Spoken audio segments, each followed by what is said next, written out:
Winter had settled over Ashworth Manor like a shroud, thick and unrelenting, the kind of cold that seeped through stone walls and lodged itself in the marrow of one's bones. Snow blanketed the Derbyshire hills in oppressive white silence, transforming the estate into something beautiful and terrible, at once a prison of frost and propriety, where even the ancient oaks stood skeletal and withdrawn, their bare branches scratching against leaden skies as if trying to escape their own roots. It was in this landscape of magnificent desolation that Lady Eleanor Hartley, now the Duchess of Ashworth, had existed for 3 months. Though existed seemed the only appropriate word, for she had not truly lived, not in any meaningful sense, since the day she had arrived as a bride to a man who looked through her as though she were made of glass, or perhaps of nothing at all. The manor itself seemed to conspire in her invisibility, vast corridors that swallowed footsteps,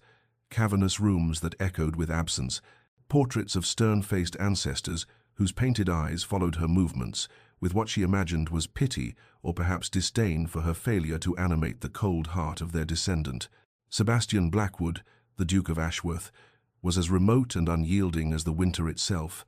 a man carved from the same unforgiving stone as his ancestral home, handsome in the way that glaciers are beautiful, distant, untouchable, capable of grinding whatever came too close into insignificance. Eleanor had learned his patterns in those 3 months, the careful choreography of avoidance that governed their separate lives beneath the same roof. He departed early for estate business, dined in his study, retired late to chambers as far from hers as the manor's geography would allow,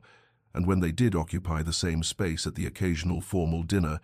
in passing through the portrait gallery, his gaze would slide past her with such practiced indifference that she had begun to wonder if she had become a spectre, a restless ghost haunting her own marriage. She had tried in those early weeks, tried with a desperation that now made her cheeks burn with remembered shame. Small attempts at conversation over breakfast, observations about the estate, questions about his day that hung unanswered in the air between them, like frost crystals, beautiful and fragile and ultimately meaningless. The loneliness had a weight to it, a physical presence that pressed against her chest as she wandered the empty rooms, her fingers trailing along dusty spines in the library, her footsteps the only sound in gardens gone dormant and silent. This was not what she had imagined when her father had announced the arrangement, when she had stood in her family's drawing room and accepted her fate with the quiet dignity expected of a gentleman's daughter, harboring secret hopes that perhaps affection might grow between them, that perhaps she might matter to someone, that perhaps she might finally be seen. The arrangement had been negotiated in her father's study on a rain-soaked afternoon in late spring, the kind of mercenary transaction that occurred regularly among families of their class, where daughters were currency and alliances were purchased with carefully worded contracts and the exchange of land deeds that meant more than any human heart ever could. Eleanor had not been present for the discussion. Of course, such matters were considered too indelicate for feminine sensibilities, but she had understood the necessity from the moment her father had called her into the library afterward. His expression, a mixture of relief and something that might have been apology, explaining that the Duke of Ashworth, recently widowed and in need of an heir, had agreed to accept her hand, that the marriage would secure her future and restore some of the family's dwindling fortunes, that she should consider herself fortunate to be matched with a man of such distinguished lineage, even if his reputation suggested a certain coldness of temperament. The wedding had taken place 6 weeks later at the ancient church in the village near her family's estate, a ceremony of exquisite beauty and absolute emotional emptiness, the kind of event where every detail was perfect, the flowers, the music, the bride's gown of ivory silk that had belonged to her grandmother, and yet nothing felt real, as though she were watching herself from a great distance, observing a stranger speaking vows to a man whose hand was cold when he slipped the ring onto her finger, whose eyes when they met hers held nothing but polite vacancy, whose kiss at the altar was so brief and perfunctory that she barely registered it before he was already turning away. She had harbored hopes despite everything, small, fragile seedlings of possibility that perhaps once they were alone, once the performance of the wedding was complete, he might soften, might reveal some warmth beneath the aristocratic reserve, might see her as something more than a contractual obligation, but the wedding night had disabused her of such fantasies. He had been correct and dutiful and utterly disconnected, treating the consummation of their marriage as another item to be checked off a list of requirements, and afterward he had retired to his own chambers without a word, establishing the pattern that would define their existence together. Those first weeks at Ashworth Manor had been a slow erosion of every romantic notion she had ever entertained, each day bringing fresh evidence of her irrelevance. She would arrange herself in the morning room where she thought he might take breakfast, only to learn he had already departed. She would select topics she imagined might interest him, mentioning books she had read or observations about the estate, receiving in return monosyllabic responses or silence. She would sit in the drawing room in the evenings, needlework abandoned in her lap, listening to the clock mark hours until she finally accepted he would not join her, that this was to be her life, existing parallel to a man who had married her in body but refused to acknowledge her presence in any meaningful way. Two strangers sharing a surname and nothing else, separate lives conducted under the same roof, with all the warmth and intimacy of distant planets orbiting in their lonely prescribed paths through the void. Eleanor's days had taken on the quality of a recurring dream, each one indistinguishable from the last, a careful choreography of absence and silence that she performed with the mechanical precision of a clockwork figure, moving through the vast rooms of Ashworth Manor like a spirit condemned to haunt spaces that would never acknowledge her presence. She woke each morning to an empty bed in chambers that might as well have been a mausoleum, dressed with the help of a kind but pitying lady's maid who said little and saw too much, and descended to the breakfast room where she would find evidence of Sebastian's earlier presence, a cup drained of coffee, a newspaper folded with military precision, the faint scent of his cologne lingering in air that seemed colder for his having already departed,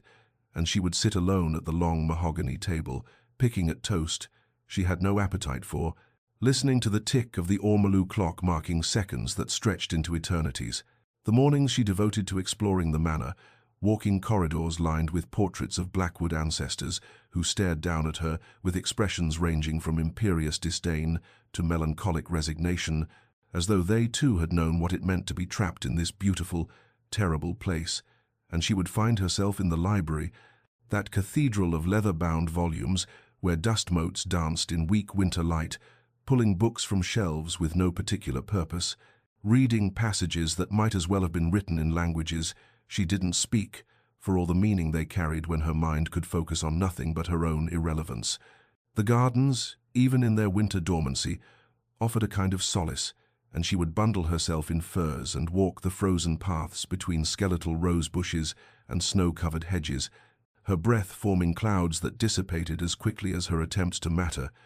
And sometimes she would encounter Sebastian in the distance, striding toward the stables or across the south lawn with his estate manager, and she would pause, waiting to see if he might acknowledge her, might raise a hand or alter his course, but he never did, his gaze sliding past her as though she were merely another statue in the garden, another ornamental feature of the landscape that required no attention. She tried, still, in those weeks, tried with a desperation that made her hate herself. Even as she could not stop, she would position herself in the drawing room when she knew he would pass through. They would comment on estate matters she had overheard the housekeeper discussing, would ask after his day when they happened to cross paths in the portrait gallery, her voice too bright, too eager, and his responses were always the same. Brief, polite, utterly devoid of genuine engagement, monosyllables delivered without meeting her eyes, answers that were technically civil, but carried the unmistakable message that her words were an intrusion, her presence an inconvenience, her very existence something to be endured rather than acknowledged. The weight of being unseen pressed upon her with increasing force, a physical heaviness that settled in her chest and made breathing difficult, made rising each morning an act of will, made her question everything she had once believed about herself, her worth, her intelligence, her capacity to be loved, until the reflection she saw in mirrors became a stranger, a woman whose eyes held a growing emptiness that terrified her, a duchess in name who had become a ghost in truth, invisible even to herself. In the deepest hours of night, when sleep eluded her and the manor lay silent, save for the settling of ancient timbers and the whisper of wind against leaded windows, Eleanor would retreat into the landscape of memory, seeking refuge in a past that seemed increasingly unreal, a life before Ashworth Manor that belonged to a different woman. Entirely she remembered her family home, Hartley House, with its comfortable shabbiness and warm chaos, her mother's laughter echoing through drawing rooms that smelled of beeswax and roses, in her father's study, where he had taught her Greek and Latin despite her governess's protestations that such learning was wasted on a girl, the library where she had devoured philosophy and poetry with equal hunger, believing foolishly that a mind well furnished might be as valuable as a face well favored, that intelligence and curiosity were qualities a husband might treasure rather than tolerate. She had imagined marriage as a partnership of minds and hearts, had dreamed in her girlish naivete of conversations that stretched into dawn, of shared books and debated ideas, and of a companion who might see her not as ornament or broodmare, but as a complete person worthy of genuine regard and the reality of her situation. This beautiful prison, this marriage that was no marriage at all, this existence as furniture in her own life, constituted a betrayal not just of those dreams, but of everything she had believed herself to be. Reading had become both escape and torment. She would lose herself in novels where heroines were loved and valued, where misunderstandings were resolved and hearts were won, and then she would surface back into her own story, this narrative, without arc or resolution, and the contrast would leave her hollow, aching with a grief that had no proper outlet because what she mourned had never actually existed, only the possibility of what might have been. The rose garden in its winter desolation had become the repository of her private sorrow, the one place she allowed herself the luxury of tears, and she would stand among the frozen bushes, her breath clouding in frigid air, and weep silently for the girl she had been, for the woman she was becoming, this hollow creature, this shadow self, this duchess without substance, and the tears would freeze on her cheeks like diamonds, beautiful and cold and utterly meaningless. She began having conversations with herself, internal dialogues that grew increasingly desperate. Asterisk. What is wrong with me? Am I truly so unworthy of basic human acknowledgement? Did I commit some sin in a previous life that this is my penance? Asterisk. And the questions would spiral darker. Asterisk. Perhaps I am genuinely uninteresting. Perhaps my education was pretension. Perhaps I deserve this silence because I am fundamentally undeserving of anything else. Asterisk hope. That fragile thing she had protected so carefully through the early weeks, it began to erode like coastline beneath relentless waves. Each ignored greeting and deflected conversation, wearing away another piece, until she could feel its structure weakening, could sense the approaching moment when it would collapse entirely. And somewhere in the cold February darkness, standing once more in the rose garden with tears freezing on her face, Eleanor arrived at a realization that felt simultaneously like surrender and liberation. Asterisk. I cannot continue seeking validation from someone who has chosen not to see me. I cannot pour myself endlessly into this void. I must stop trying, must turn away, must find some other purpose, or I will disappear completely, will become the ghost he already believes me to be. Asterisk. The decision formed slowly, painfully, like ice crystallizing. She would stop reaching, stop hoping, stop waiting for Sebastian to acknowledge her existence, and instead, she would build a life of her own, whatever that might mean, however lonely it might be, because even solitude chosen was preferable to this endless, grinding erasure of self. The weeks that followed Eleanor's decision moved with the strange quality of a fever breaking, the world coming back into focus with painful clarity, and she began to observe Sebastian, not with the desperate hope of earlier months, but with the cool detachment of a naturalist, studying an exotic and dangerous creature from a safe distance. She watched him stride across the estate grounds, in deep conversation with his steward, noting the way he listened intently to concerns about tenant cottages needing repair, how he authorized expenditures without hesitation when they involved the welfare of those dependent upon him, and she saw him in the stables, speaking gently to a groom's young son who had been kicked by a horse, his hand steady and kind on the boy's shoulder, his voice low with genuine concern. And these observations, accumulated like evidence in a trial, painting a portrait of a man who was not cruel, not heartless, but deeply, profoundly isolated, a man who had built walls so high and thick that perhaps he could no longer see over them himself, could no longer remember what it meant to let another soul pass through the fortifications. She understood, with a clarity that brought neither comfort nor absolution, that Sebastian's treatment of her was not personal cruelty, but rather a kind of self-preservation, that whatever wounds he carried had taught him that distance was safety, that invisibility was a gift. He offered them both, sparing them the messy complications of actual human connection, and this understanding shifted something fundamental in Eleanor's relationship to her own suffering. It was not about her worthiness after all, not about some failing in her character or person, but about his incapacity, his damage, his choice to live half a life rather than risk the full catastrophe of feeling. The realization liberated her in ways she had not anticipated, lifting the weight of self-blame that had been crushing her beneath its impossible burden, and in the space that opened up, a new determination took root. She would not wait for Sebastian to see her, would not sacrifice herself on the altar of his emotional unavailability, would instead turn her attention outward, toward a world that extended far beyond the cold walls of Ashworth Manor. The invitations had continued to arrive throughout her months of invisible suffering, delivered on silver trays by footmen who had watched her decline them with increasing melancholy, cards requesting her presence at musicales and dinner parties and country dances, the local society eager to welcome their new duchess into the intricate social fabric of the county, and Eleanor had refused them all, telling herself that her place was here, that a wife's duty was to remain available to her husband, even when he wanted nothing to do with her. But now she retrieved the latest batch from the secretary in her sitting room and read them with new eyes, seeing not obligations but possibilities, not burdens but escapes. She penned her acceptances with hands that trembled slightly,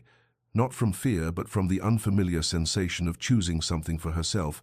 of asserting her own existence, independent of Sebastian's acknowledgement or lack thereof. And when she sealed the letters with wax bearing the Ashworth crest, she felt the first stirrings of something she had not experienced in months, something that might, given time and cultivation, grow into hope again. Though this time a hope directed not toward her marriage but toward her own survival, her own becoming, her own life. The first musicale Eleanor attended was held at Pembroke Hall, a gracious manor house some 5 miles from Ashworth, and she arrived with her heart beating against her ribs like a caged bird, testing the strength of its bars,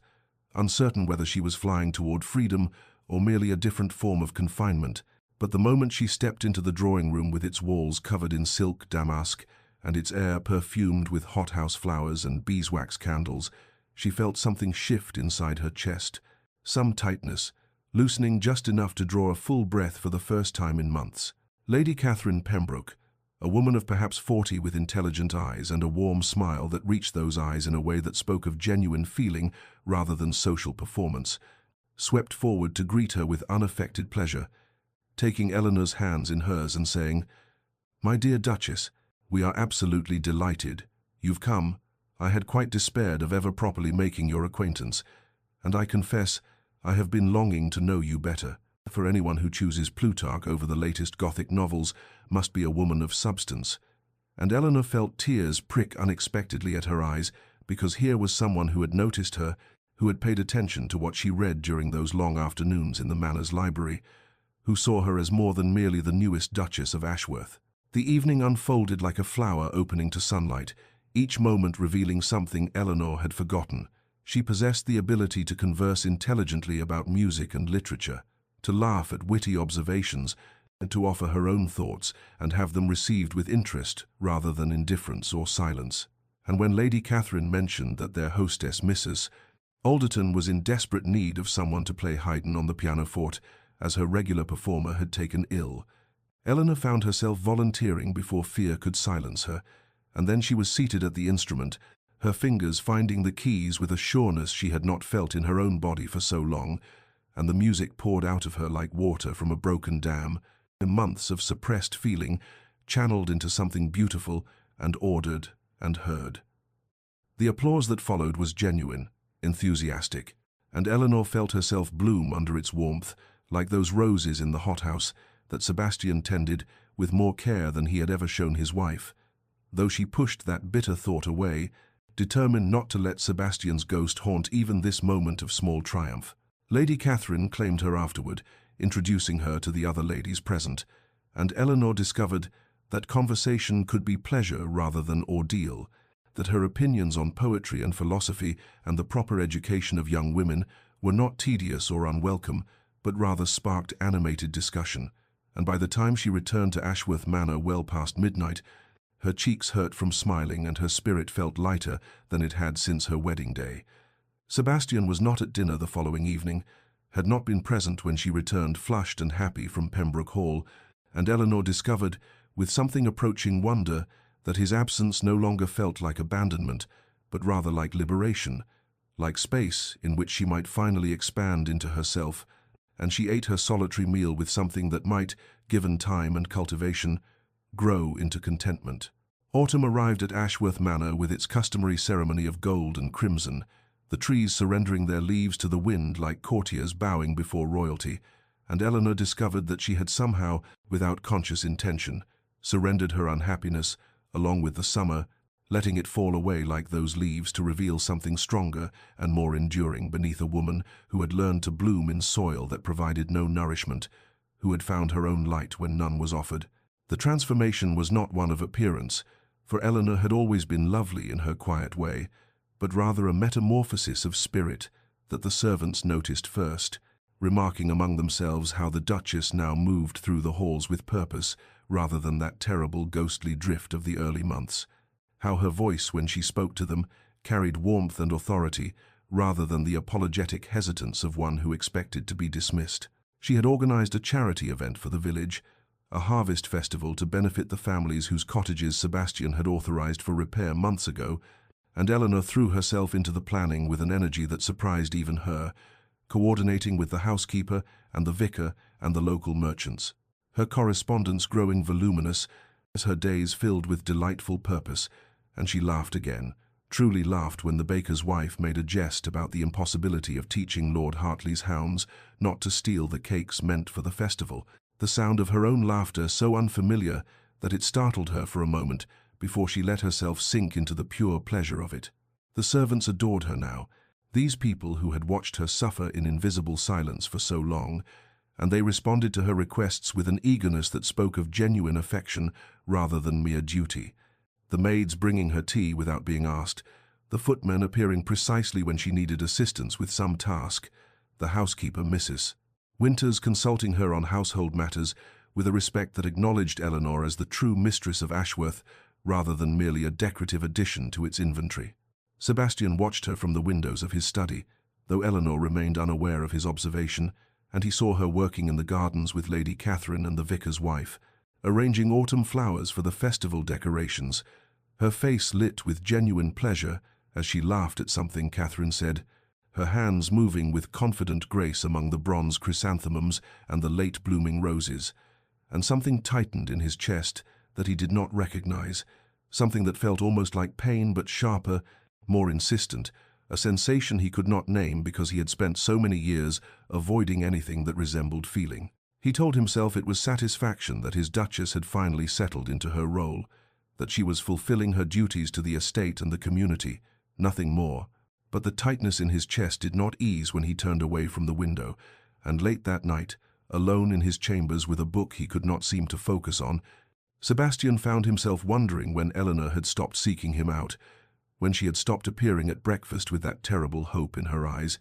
when she had transformed from the anxious girl who had arrived at Ashworth into this woman who smiled in the gardens and needed nothing from him at all. Lord James Whitmore arrived at Ashworth Manor on a crisp October afternoon, when the light slanted golden through the windows and the air carried that peculiar clarity that autumn brings, like the world sharpening into focus after summer's haze, and Eleanor was in the morning room reviewing correspondence for the harvest festival when Hobbs announced the visitor with a formality that suggested the caller was someone of significance, though Eleanor could not imagine who might be calling specifically for her rather than for the Duke.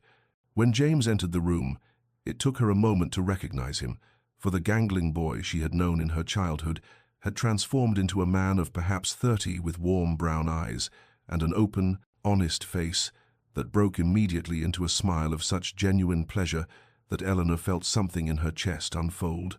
like a flower that had been closed too long against cold wind, and she rose without thinking,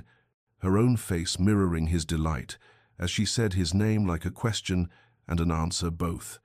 They had been children together in Hampshire, their estates neighboring, and James had been the boy who taught her to climb trees and catch frogs, and argue about philosophy with a seriousness that was absurd in children of 10, but which had formed the foundation of Eleanor's intellectual confidence. And now here he stood in her drawing room, substantial and real, looking at her with eyes that actually saw her, that recognized not the Duchess of Ashworth but Eleanor herself, the person she had been before she became invisible.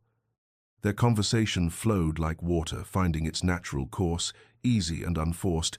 filled with shared memories of muddy adventures and stolen books, and the time they had convinced themselves they could learn Latin in a fortnight, if only they applied sufficient determination, and Eleanor laughed until her sides ached, the sound filling the morning room with a warmth it had never known. And James told her about his travels to Italy and Greece, about the art and architecture and philosophy he had studied, and he asked her questions about her own reading and thoughts in a way that suggested he genuinely cared about her answers, that her mind was not merely decorative but valuable, interesting, worth engaging. It was in this scene of warmth and laughter that Sebastian appeared, drawn by the unfamiliar sound of Eleanor's unbridled joy, echoing through halls that had known only silence from her for months, and he stood in the doorway observing the tableau before him, his wife's face alight with pleasure, her hands gesturing animatedly as she spoke, a handsome man leaning toward her with obvious appreciation and interest, and something cold and sharp twisted in Sebastian's chest, like a blade finding the space between his ribs. Eleanor noticed him finally, and rose, performing the introductions with perfect courtesy, her voice steady as she explained that Lord Whitmore was an old friend from Hampshire, and Sebastian executed the requisite pleasantries with the icy formality he had perfected over years of social armor, noting with displeasure how Whitmore's eyes kept returning to Eleanor's face as though drawn by magnetism,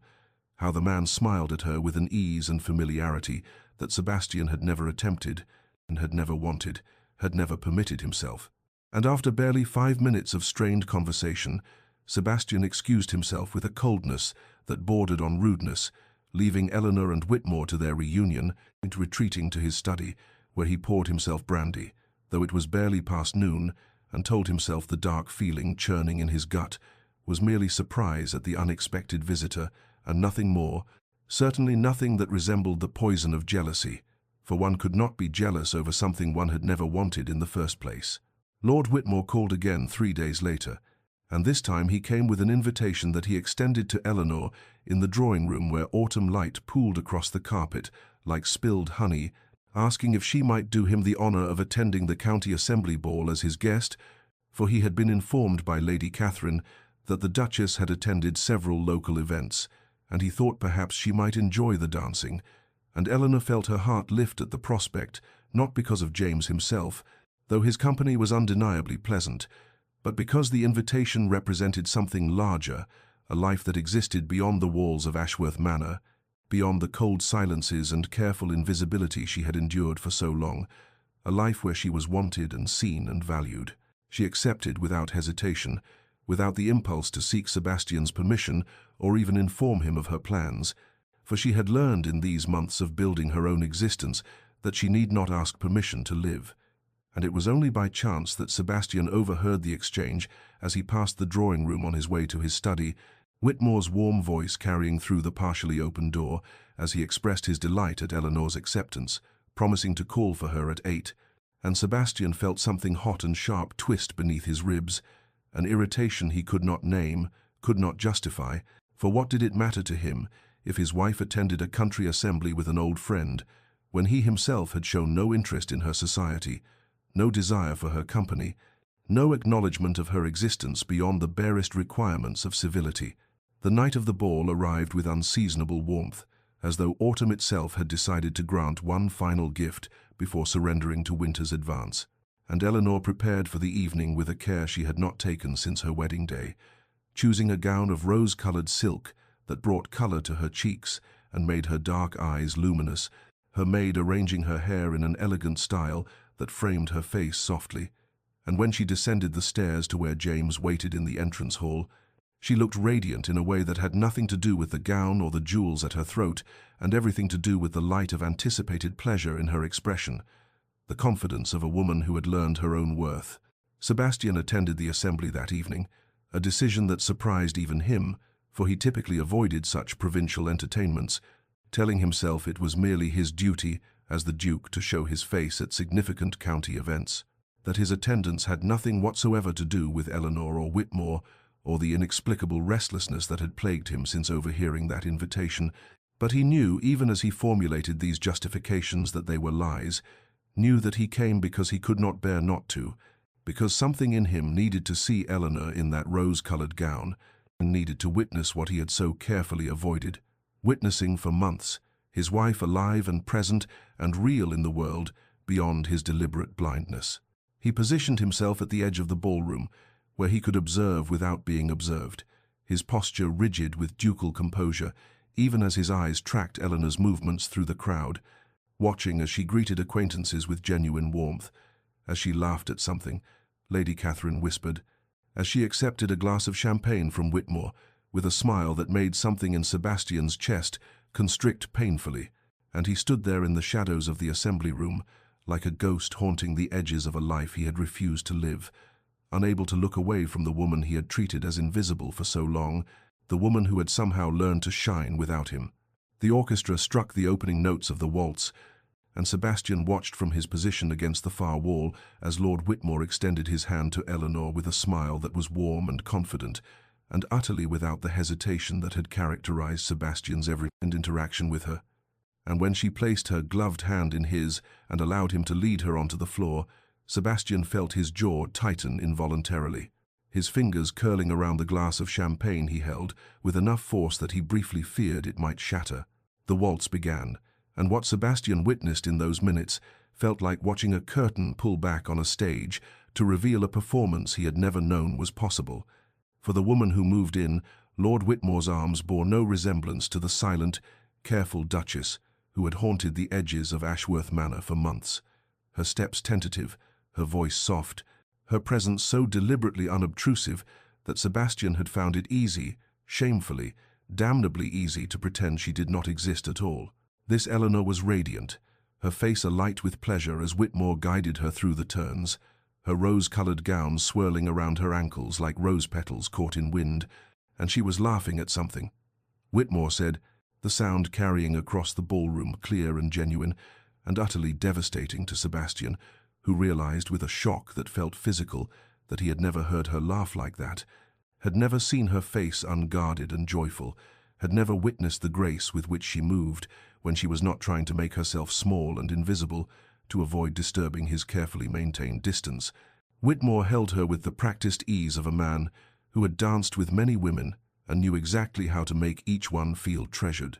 His hand at her waist, respectful yet somehow intimate, his eyes never leaving her face, and he spoke to her throughout the dance, drawing forth more of that luminous laughter, more of that unguarded joy, and Sebastian could not look away, even though every moment of watching felt like a blade sliding between his ribs. He could not move from his position against the wall, even though everything in him wanted to stride across that floor and claim what was his by marriage, if not by any earned right. The waltz seemed to last an eternity, and no time at all, the music swelling and falling like waves against shore, and Sebastian watched as Whitmore spun Eleanor through a turn, and she tilted her head back with pure delight, watched as they moved together in perfect synchrony, as though they had danced together 1,000 times before, and something in Sebastian's chest, shattered like ice that had been frozen solid for years, suddenly struck by stone. Not a clean break, but a splintering, a fracturing that spread outward in cracks he could feel radiating through his entire being. This was jealousy, he recognized with dawning horror, this sick burning in his gut, this inability to breathe properly, this overwhelming desire to separate Eleanor from Whitmore's arms and never let another man touch her, look at her, make her laugh like that. And with the jealousy came something worse, something that made him grip the champagne glass so tightly he heard it crack. The devastating recognition that he had done this to himself, had chosen this isolation, had actively refused to see the woman who was legally his wife, had treated her with such deliberate indifference that she had built a life entirely separate from him, a life where she bloomed and laughed and danced in another man's arms, while Sebastian stood in shadows, watching what he had, willfully, stupidly, catastrophically ignored. Sebastian left the assembly before the waltz had even ended, striding from the ballroom with a control that was purely external, for inside he felt something collapsing like a structure whose foundations had been secretly rotting for years, finally giving way under weight it could no longer bear, and he called for his carriage with a voice that sounded remarkably steady, considering the chaos rioting through his chest. Rode back to Ashworth Manor through darkness that felt appropriate to his mood, let himself into the silent house, where servants had long since retired, and made his way to his study like a wounded animal seeking its den. He poured brandy with hands that trembled slightly, drank it in one swallow that burned down his throat, poured another, and carried it to the window where he stood, staring out at grounds rendered colorless by moonlight, and the image of Eleanor in Whitmore's arms replayed behind his eyes with merciless clarity. Her laughter, her grace, the way she had glowed with an aliveness he had never seen in all their months of marriage, an aliveness he had never thought to evoke or even acknowledge. The brandy did nothing to quiet the tumult in his mind, and Sebastian found himself sinking into the leather chair behind his desk, the glass cradled in both hands, memories flooding back with the force of a dam breaking, memories he had kept carefully locked away for 3 years, memories of Catherine, his first wife, beautiful and charming and utterly faithless, the woman he had loved with the wholehearted devotion of a young man who had not yet learned that love could be weaponized, who had not yet discovered that trust could be shattered beyond repair. He had found her in the conservatory with his closest friend, had watched through the glass as she laughed in another man's arms much as Eleanor had laughed tonight, and the betrayal had been so complete, so devastating, that Sebastian had vowed in the wreckage of that discovery to never risk his heart again, to never allow another woman close enough to wound him, to build walls so high and thick that nothing could penetrate them. When Catherine died in a carriage accident 6 months later, Sebastian had grieved not for the loss of her but for the loss of the man he had been before her betrayal, the man who had believed in love and loyalty and the possibility of happiness, and he had hardened himself deliberately, carefully, transforming into the cold duke that society whispered about, the man who kept everyone at a distance, who found safety in isolation. The marriage to Eleanor had been arranged by their families with an understanding that suited Sebastian perfectly, a union of convenience, of duty, requiring nothing more than his name and his protection, no expectations of affection or intimacy or connection, and he had approached it with relief, believing he had found the perfect solution, a wife who would fulfill the requirements of his position without threatening the fortress he had built around what remained of his heart. But Eleanor was never supposed to become real, was never supposed to be anything more than a shadow moving through his house, a name on documents, and a figure at the far end of the dinner table, on the rare occasions when duty required them to dine together. And Sebastian realized now with sickening clarity that he had chosen not to see her, had actively refused to acknowledge her presence, her attempts at conversation, her gentle overtures, because seeing her would have made her real, would have made her a person rather than an arrangement, would have put his carefully constructed defenses at risk. He had treated her with deliberate indifference, had turned away from every attempt she made to reach him, and he had told himself it was kindness, that he was protecting her from inevitable disappointment,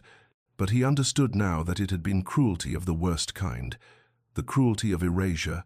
of making another human being feel invisible and worthless and alone. Sebastian remained in his study through the small hours of morning, watching from his window as Eleanor's carriage finally returned to Ashworth Manor near midnight,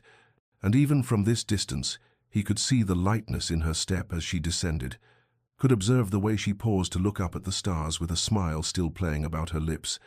and the sight of her happiness, happiness that had nothing whatsoever to do with him,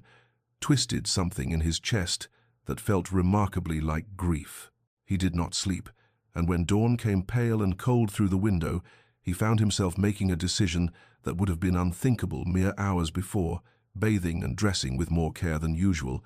making his way down to the breakfast room at the precise hour when he knew Eleanor took her morning meal, a room he had avoided for months in favor of having trays sent to his study. When he entered, Eleanor was already seated with her tea and toast, a book propped open beside her plate in the manner of someone accustomed to dining alone, and the look of pure shock that crossed her face when she glanced up and saw him standing in the doorway would have been amusing under different circumstances, her eyes widening, her hand freezing halfway to her cup, her entire body tensing as though preparing for some unpleasant revelation. Sebastian cleared his throat, suddenly uncertain how to occupy space in a room where he had made himself a stranger, and moved to the sideboard with what he hoped appeared to be casual purpose, serving himself coffee with hands that felt awkward and clumsy, taking the seat at the head of the table that placed him closer to her than they had been in months, near enough to see the faint shadows beneath her eyes that suggested she had slept as poorly as he. The silence stretched between them like a physical thing, weighted and uncomfortable, and Sebastian searched for words that had once come easily in society, but now felt foreign on his tongue, settling finally on, "You returned late last evening," which sounded even to his own ears less like polite observation and more like accusation,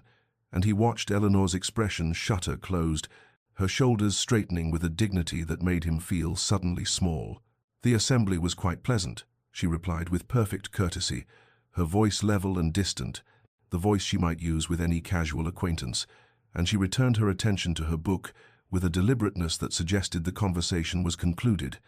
and Sebastian felt the sharp sting of dismissal, recognized it because he had perfected the art himself over these long months. He tried again, asking after her plans for the day, commenting on the unseasonably mild weather, mentioning some piece of estate business that he thought might interest her, and to each inquiry, Eleanor responded with flawless politeness,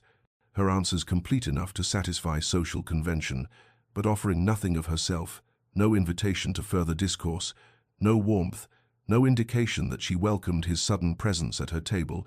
and Sebastian understood with dawning horror that he was experiencing precisely what he had inflicted upon her since their wedding day. The careful courtesy that was somehow worse than open hostility, the acknowledgement without engagement, the treatment of another human being as an obligation rather than a person. When Eleanor finished her tea and rose to leave, murmuring something about correspondence that required her attention, Sebastian remained seated and watched her go, and the realization settled over him like cold water that she had stopped reaching for him entirely, had built walls as impenetrable as his own, and he had no idea how to breach them. The following days brought a transformation in the rhythms of Ashworth Manor that did not go unnoticed by the household staff, for Sebastian began appearing in spaces he had long avoided, as materializing at breakfast each morning, with a determination that would have been admirable had it not been so transparently desperate. And Mrs. Hartwig, the housekeeper, exchanged meaningful glances with Burton the butler as they observed their master's clumsy attempts to engage a duchess who had learned the art of polite distance from a master. Sebastian would inquire about Eleanor's plans for the day over morning tea, commenting on the weather or some bit of estate news with the stilted formality of a man who had forgotten how to converse with his own wife,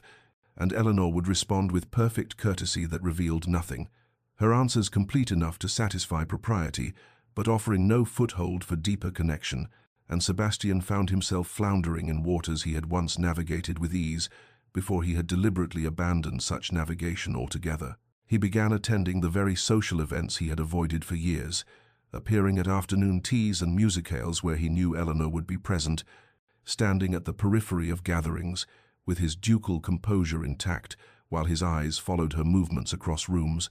watching as she laughed with Lady Catherine Pembroke as she discussed her charity plans with the vicar's wife, as she existed in a world she had built entirely without him, and the ache in his chest grew sharper with each observation. When Eleanor mentioned in passing at breakfast that she was organizing a fundraising event for the village school, Sebastian immediately offered the Manor's ballroom, offered his financial support, offered himself in whatever capacity might be useful, and the flicker of surprise in her eyes was gratifying until it was replaced by that same careful courtesy that cut deeper than any rebuke, her thanks genuine but measured, her acceptance of his offer framed as appreciation for his generosity to the village rather than to her. Lord Whitmore continued to call with a regularity that made Sebastian's jaw tighten, though he could find no reasonable objection, for Whitmore was unfailingly proper in his conduct, always requesting to see the Duchess in public rooms, always departing at appropriate hours, and yet Sebastian would find himself inventing reasons to pass by the drawing-room when Whitmore was present, would hear through closed doors the sound of Eleanor's laughter, that same bright, genuine laughter he had witnessed at the assembly, and the knowledge that another man could evoke such joy when he himself had only ever produced polite smiles felt like acid in his veins. The servants observed everything with the keen awareness of those whose livelihoods depend on understanding the dynamics of their employers, and Cook mentioned to Mrs. Hartwick how His Grace had actually asked what dishes the Duchess preferred, and the footman Thomas reported that the Duke had been seen lingering in doorways as though uncertain of his welcome in his own home, and there was a collective hope among the staff that perhaps their master was finally waking to what he had, though Mrs. Hartwick cautioned that waking was one matter and being forgiven quite another, for she had seen the loneliness in their young Duchess's eyes these many months, and knew that wounds of neglect did not heal simply because the one who inflicted them had belatedly recognized their existence. The rain came on a Thursday afternoon, in sheets that blurred the windows of Ashworth Manor and turned the world beyond into watercolor impressions, and Sebastian found Eleanor in the library where she had taken to spending her afternoons, curled in the window seat with a volume of poetry that she appeared absorbed in, though he suspected from the stillness of her hands that she had not turned a page in some minutes. He entered quietly, his boots silent on the thick carpet, and cleared his throat to announce his presence, watching as she glanced up with that now familiar expression of polite inquiry that held no warmth, no welcome, merely acknowledgement of his existence in shared space. "I wondered if we might talk," he said, hating the uncertain quality in his own voice, and she gestured to a chair with perfect courtesy, saying that of course he was welcome in his own library, but she did not set aside her book, did not shift her position to better face him, and Sebastian felt his carefully maintained composure begin to fray at the edges. He attempted conversation about the rain, about estate matters, about her upcoming charity event, and she responded to each with appropriate but minimal answers before returning her gaze to her book, and the dismissal in the gesture was so practiced, so perfectly mirrored from his own behavior these many months, that something in Sebastian's chest finally cracked open. "You've changed," he said, the words emerging with more force than he intended, and Eleanor looked up slowly, her expression unreadable, one eyebrow lifting in silent question that somehow felt like condemnation. "No, Your Grace," she replied with devastating gentleness, setting her book aside at last, but maintaining her position by the window as though the physical distance between them was necessary for what she needed to say. "I simply stopped waiting to be noticed." The words landed like physical blows, each one finding its mark with precision, and Sebastian felt his face grow hot with shame and something darker, something that tasted of desperation and loss. He tried to explain then, stumbling over words about his first wife's betrayal, about the wounds that had never properly healed, about his decision to protect himself by keeping Eleanor at distance, and she listened with an expression that might have been compassion, but was more likely pity, and when he finished his halting explanation, she was quiet for a long moment before speaking. "Your pain does not excuse my erasure," Eleanor said, and her voice remained gentle but carried an edge of steel that he had never heard before, had never known she possessed, because he had never bothered to truly know her at all. "I understand that you were hurt, Sebastian. I may call you Sebastian in private conversation, mayn't I, since we are married? But your choice to protect yourself meant choosing to make me invisible, and I will not accept that my worth as a human being should be sacrificed to ease your fears." She stood then, smoothing her skirts with hands that trembled slightly, though her voice remained steady,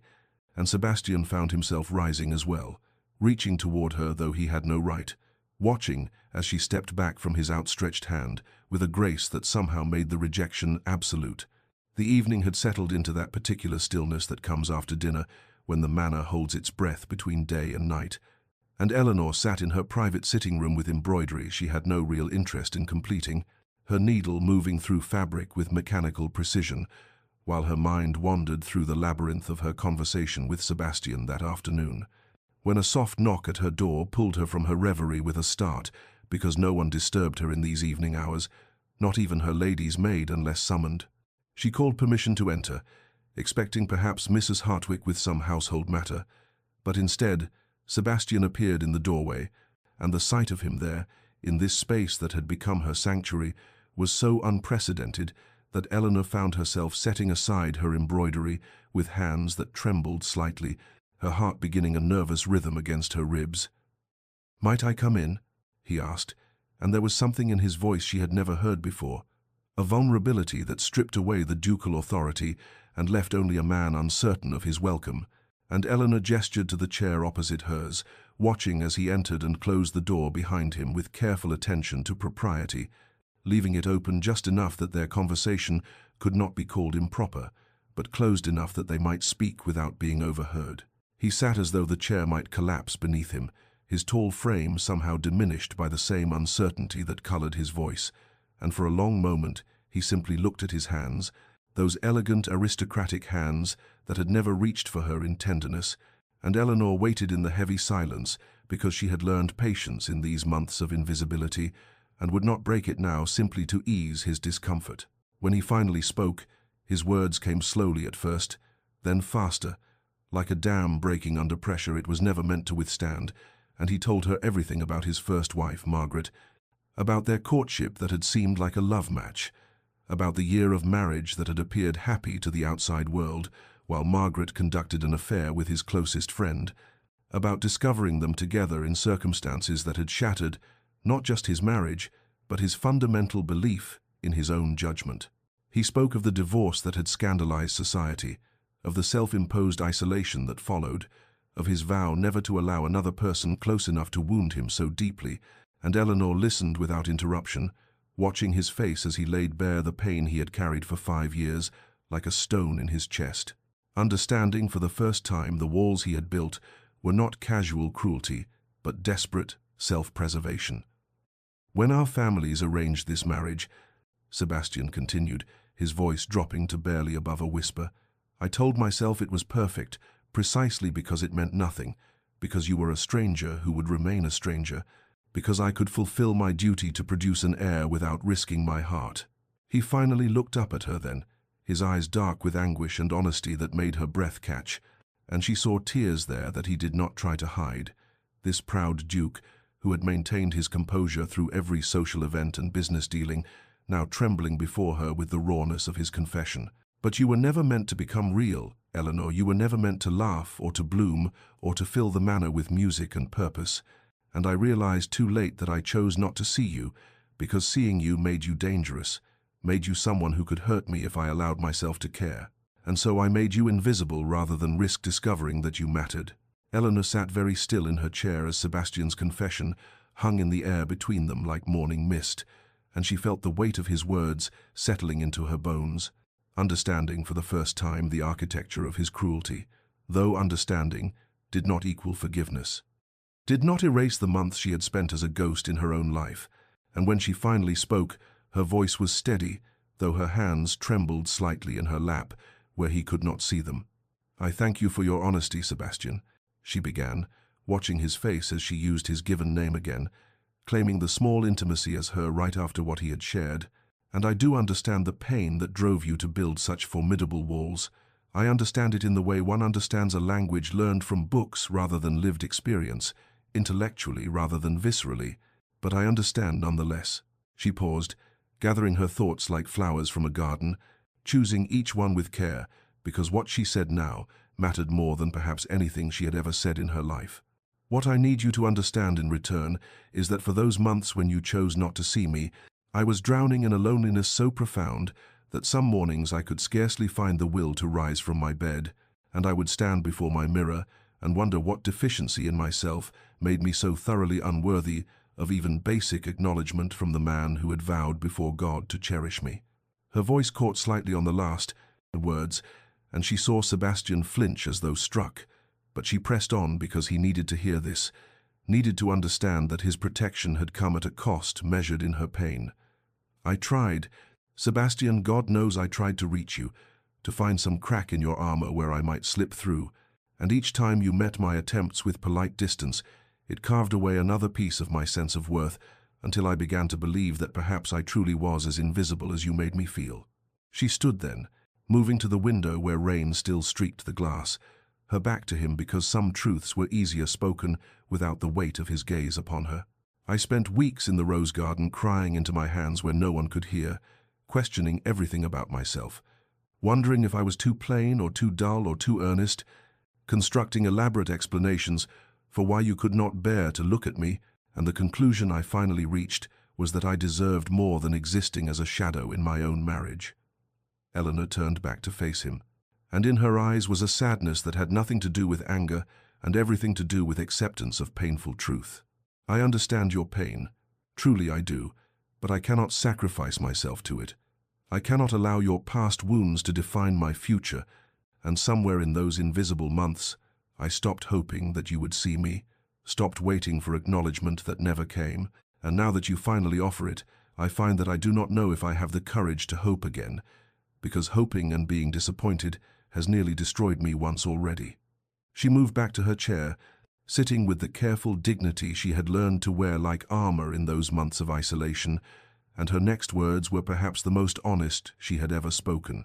I do not know if I can trust you with my heart, Sebastian, when you have already proven that you can live quite contentedly without acknowledging I possess one." The weeks that followed their conversation in Eleanor's sitting room passed with the peculiar quality of watching ice melt in early spring, imperceptible from moment to moment, yet unmistakable in its gradual transformation, and Eleanor found herself navigating a new landscape, where Sebastian's presence had shifted from absent to quietly persistent, without ever becoming demanding, a careful dance of proximity that respected the boundaries she had drawn, while demonstrating a consistency she had never known from him before. The first morning after their honest exchange, she discovered a bouquet of white roses from the hothouse on her breakfast table, the variety she had mentioned loving in passing during one of her early attempts at conversation months ago, a detail she had assumed he had never heard, and there was no note attached because Sebastian seemed to understand that grand declarations would ring hollow where steady action might speak truth. He began appearing at breakfast again, not every morning but often enough that his presence became a tentative pattern rather than a shock, and he would ask about her plans for the day with genuine interest in his eyes, listening when she spoke of her charity work or her correspondence with Lady Catherine, contributing observations that proved he had been paying attention to her life even when she thought herself unobserved, though Eleanor remained cautious in her responses, kind but measured, protecting the fragile peace she had built in her independence. When Eleanor organized a reading afternoon for the village children in the manor's library, Sebastian appeared in the doorway halfway through her reading of fairy tales, leaning against the frame, with his arms crossed, and something almost like wonder on his face as he watched her bring the stories to life with different voices for each character, and afterward he mentioned that he had ordered new books for the library collection, titles she had once expressed interest in reading, in small gestures that accumulated like snowflakes until Eleanor could no longer pretend she did not notice them. Lord Whitmore continued to call, though less frequently as his visit to the county drew toward its conclusion, and Sebastian no longer retreated when the man arrived, but instead joined them for tea, participating in conversation with strained politeness that Eleanor recognized as immense effort from a man who had spent years avoiding such intimacy, and she observed the tension in Sebastian's jaw when Whitmore made her laugh, the careful control he exercised over his expression, and something in her chest that had been frozen solid began to soften despite her determination to remain guarded. Sebastian attended Eleanor's charity events, standing at the periphery and watching her work with the dedication she brought to everything she cared about, and once, when she struggled to lift a crate of donated items, he appeared at her side without a word and carried it for her, their fingers brushing accidentally in the transfer and his sharp intake of breath, telling her the touch had affected him as profoundly as it affected her, though neither acknowledged it aloud. The servants noticed everything, of course, because servants always did, and Mrs. Hartwick began setting two places at dinner more often than one, and Eleanor found herself accepting Sebastian's quiet company in the drawing-room after meals, both of them reading in companionable silence that felt less like avoidance and more like the careful building of something that might eventually become trust.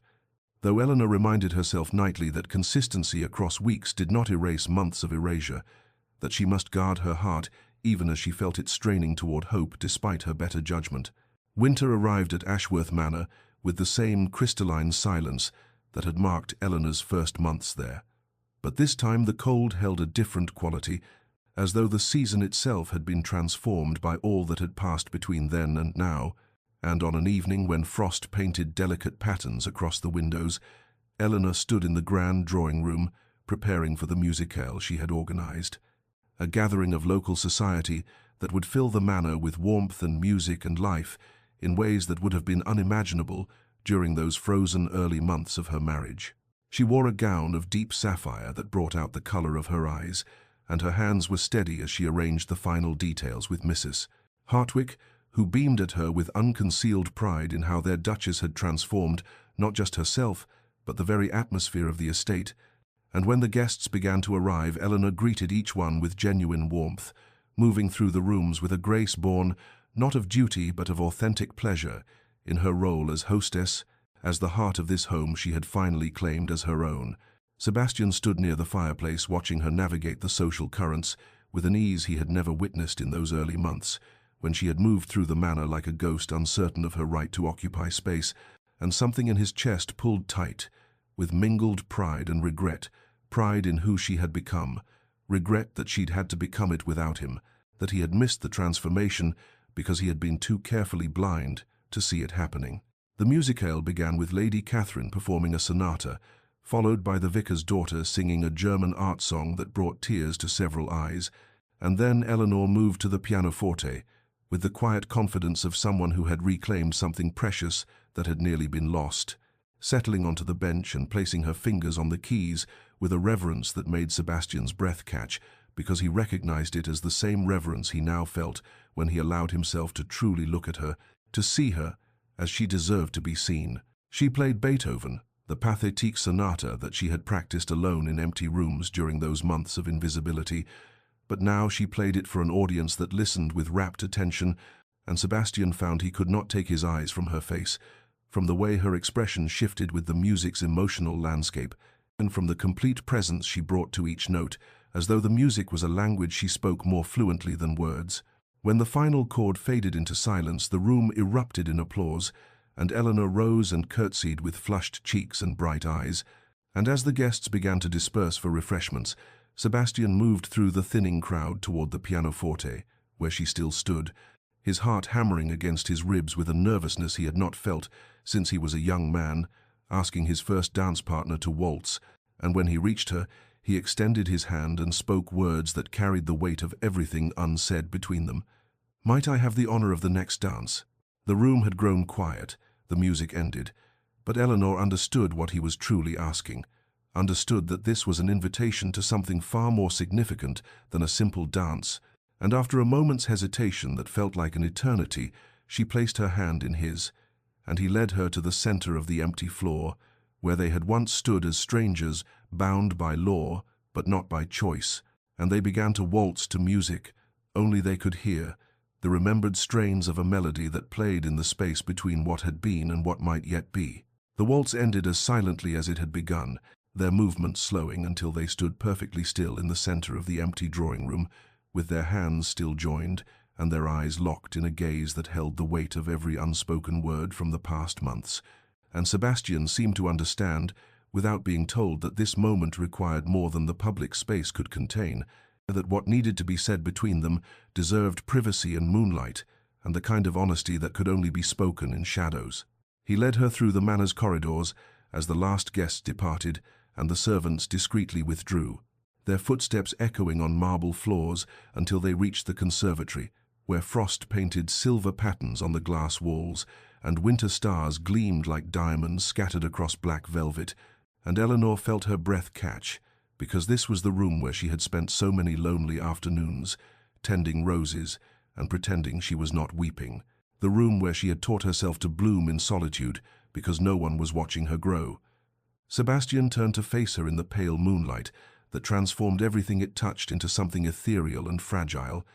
and when he spoke, his voice carried none of the ducal composure she had grown accustomed to, but instead trembled with raw emotion that made him seem younger, more vulnerable, more human than she had ever witnessed. "I see you, Eleanor," he said, and the words were simple, but they landed in her chest like stones dropped into still water,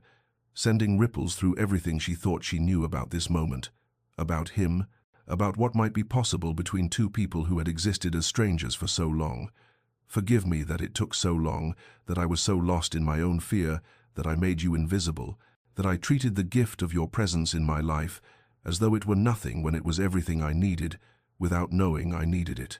His hands trembled as he reached for hers, and she let him take them because something in his eyes told her this was costing him every ounce of courage he possessed. Forgive me that I had to watch another man look at you the way you deserve to be seen from the first day, that it took jealousy to break through walls I should never have built, and that you suffered months of loneliness because I was too much a coward to risk my heart again after it had been broken before. Tears gathered in Eleanor's eyes, not the bitter tears she had cried alone in this very room, but something different, something that felt almost like relief, like the breaking of a fever, like the first thaw after endless winter. I cannot undo those months, Sebastian continued, his own eyes gleaming with moisture that caught the moonlight. I cannot give you back the time I stole from us both, cannot erase the pain of feeling unseen in your own home. But if you'll allow me, Eleanor, if you can find it in your heart to give me the chance I do not deserve, I will spend the rest of our lives ensuring you never feel invisible again, and that you are seen and cherished and loved the way you should have been from the moment you became my wife. The word love hung in the air between them like a promise, and Eleanor felt something break open in her chest, all the careful protection she had built around her heart, crumbling in the face of his raw honesty, and she stepped forward into his arms as tears spilled down both their faces and whispered against his chest that yes, she would allow him to try, that she had been waiting without knowing she was waiting for precisely this moment when he finally became real to her and she to him, and their embrace in the moonlit conservatory felt like the true beginning of their marriage, the one they should have had all along, earned not through arrangement, but through the painful, honest work of two people choosing to be vulnerable enough to truly see each other. 5 years had passed since that moonlit night in the conservatory, when two people who had been strangers finally became husband and wife in truth, and Ashworth Manor had transformed so completely that visitors who remembered its cold formality could scarcely recognize it now, filled as it was with the sound of children's laughter echoing through corridors that had once known only silence, with music drifting from the drawing room where Eleanor played for their daughters who danced with unself-conscious joy, with roses blooming in every season, because Sebastian had expanded the conservatory and hired additional gardeners specifically to ensure his wife never lacked for the flowers she loved. The library where Eleanor had once read alone to escape her loneliness now held 2 worn chairs, positioned side by side before the fireplace, and most evenings found them there together, Sebastian reading estate reports while Eleanor worked on her correspondence or lost herself in poetry, their hands often finding each other across the small space between the chairs in gestures so habitual they barely noticed them anymore. Their eldest daughter, Catherine, named for the friend who had helped Eleanor find herself again, had inherited her mother's love of music and her father's serious thoughtfulness, while little Rose, barely 3, possessed a stubborn independence that made both parents exchange knowing glances that said she would never allow herself to be invisible to anyone. The servants moved through the manor with smiles now, and Mrs. Hartwick often remarked to the younger maids that she had never seen such a transformation in all her years of service, that the Duke, who had once been so cold and distant, now looked at his wife as though she hung the moon and stars, and the Duchess, who had once moved through these rooms like a ghost, now filled them with such warmth and life that the very stones seemed to glow with contentment. Sebastian had kept his promise, those words spoken in the conservatory becoming the foundation upon which he rebuilt not just their marriage but himself, learning through patient practice how to be vulnerable, how to see not just Eleanor but everyone around him, how to let himself be seen in return without fear that visibility meant inevitable betrayal. Eleanor had learned something equally valuable, that her worth was not contingent upon being noticed by any particular person, that she could bloom in solitude if she must, that the courage to stop waiting for someone else's recognition and instead recognize herself was perhaps the greatest gift her months of invisibility had given her, though she would never wish such pain on anyone else. On quiet evenings, when the children were asleep and the manor settled into peaceful darkness, Sebastian and Eleanor often found their way back to the conservatory, where it had all truly begun, and they would stand among the roses with their arms around each other, remembering that terrible, beautiful night when two people finally became real to one another, and Sebastian would whisper against her hair that he saw her, that he would always see her, and Eleanor would answer that she saw him too, that they had found each other not despite the pain but somehow through it, that the love they had built from patience and honesty and hard-won trust was more precious than any passion that had never been tested. Dear listener, Sometimes the greatest love stories begin not with passion but with patience, not with fireworks but with the slow, steady building of something real from the rubble of what was broken, and Eleanor and Sebastian's story reminds us that being truly seen is one of the most profound human needs. That invisibility is a special kind of death, even when we are surrounded by people, that we must have the courage to stop waiting for others to notice us and instead build lives of such authentic joy that we become impossible to ignore. If you have ever felt unseen in your own life, if you have ever stood in a room full of people and felt yourself disappearing, know that you deserve to be witnessed in all your complexity and beauty, that your worth does not depend on whether anyone else recognizes it, that sometimes the most powerful thing you can do is stop performing for an audience that refuses to watch and instead live so fully for yourself that you transform into someone even you barely recognize. May you find the courage Eleanor found to bloom in solitude. May you find the humility Sebastian discovered to tear down walls built from old wounds. May you surround yourself with people who truly see you,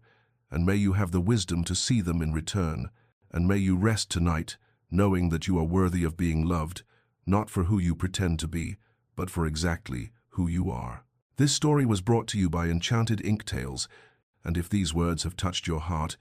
please like, subscribe, and share this tale with someone who needs to hear that they deserve to be seen.